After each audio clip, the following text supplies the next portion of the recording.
एक इस्लामिक बच्चा और एक बुजुर्ग की कहानी। एक छोटे से गांव में रेहान नाम का एक मासूम बच्चा रहता था। वह बहुत समझदार और दयालु था। रोज सुबह वह मस्जिद जाता, कुरान पढ़ता और नमाज अदा करता।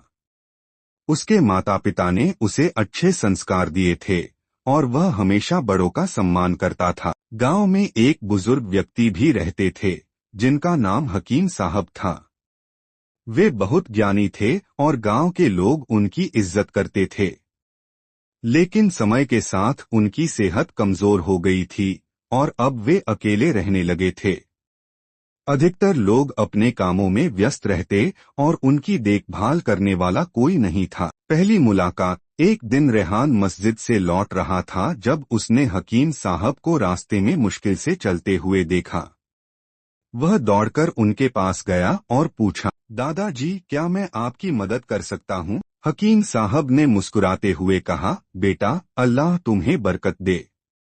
मैं बस थोड़ा कमजोर हो गया हूँ। रेहान ने उनकी बाह पकड़ ली और उन्हें सहारा देकर घर तक ले गया।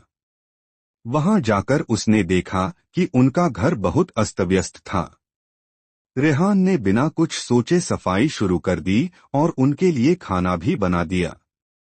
हकीम साहब की आंखों में खुशी के आंसू आ गए। एक नई दोस्ती। इसके बाद रेहान रोज हकीम साहब के घर जाने लगा।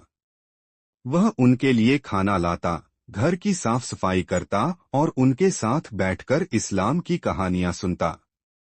हकीम साहब ने भी उसे नबी सल्लल्लाहु की शिक्षाओं के बारे में बताया और समझाया कि इस्लाम हमें बड़ों की इज्जत करने, जरूरतमंदों की मदद करने और नेक इंसान बनने की सीख देता है। इम्तिहान का दिन। एक दिन रेहान ने देखा कि हकीम साहब बहुत बीमार हैं।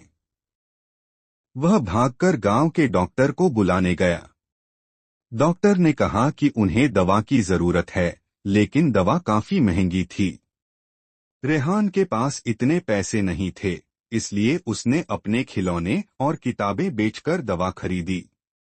जब हकीम साहब को यह पता चला तो उन्होंने रेहान को गले लगा लिया और कहा, बेटा, तुमने आज सच्चे मुसलमान होने का हक अदा किया। अल्लाह की बरकत। कुछ ही दिनों में हकीम साहब ठीक हो गए। उन्होंने गांव में सभी को रेहान की भलाई के बारे में बताया।